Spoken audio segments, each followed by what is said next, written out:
భద్రాద్రి కొత్తగూడెం జిల్లా బుర్గంపాడు మండలము మోతె పంచాయతీ చింతకుంట గ్రామానికి చెందిన వాళ్ళం.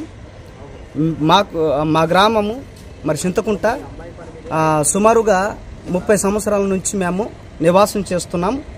ఆదివాసీ గిరిజనాలు, తెలంగాణ ఆదివాసీ గిరిజనాలు.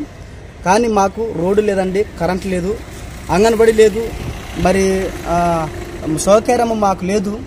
మొన్న పోయిన 5 సంవత్సరాల క్రితంలో కూడా మరి అలాగే మరి గర్భిణీ స్త్రీలను మరి హాస్పిటల్కి తీసుకెళ్లాలన్నా మరి ఆ రోజు ఫోన్ చేసిన అంబులెన్స్ రాలేకపోయింది. మేమే జడ్డి కట్టుకొని మోసుకుని తీసుకెళ్తా ఉంటే మధ్యలోనే ఆ మహిళ ప్రాణం విడిచడం కూడా జరిగింది. ఆ బాబు కూడా అనాదిగా మిగిలిపోయారు. ఈ సంవత్సరం కూడా రీసెంట్గా మొన్న కూడా అలాగే జరిగిందండి. మళ్ళీ ఆ పురిటి నొప్పులతో ఆమెను కూడా జడ్డి కట్టుకొని మరి మంచాల మీద తీసుకెళ్తా ఉంటే మరి ఆ మధ్యలోనే మరి అంబులెన్స్ దగ్గర అందుకున్న కానీ డెలివరీ అయిందండి. మరి అక్కడ డెలివరీ అయింది.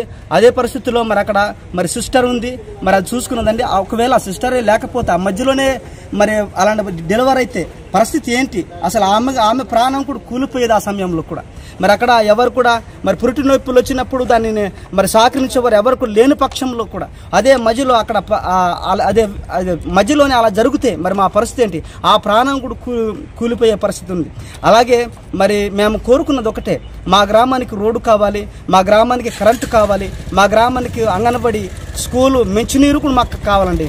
కానీ మేము కోరుతున్నది ఒకటే. కలెక్టర్ ఆఫీస్కి ఈరోజు మేము వచ్చున్నాం. ఇక్కడ మరి నాలుగు సార్లు మేము వచ్చిన ఎటువంటి స్పందన మాకు లేదు.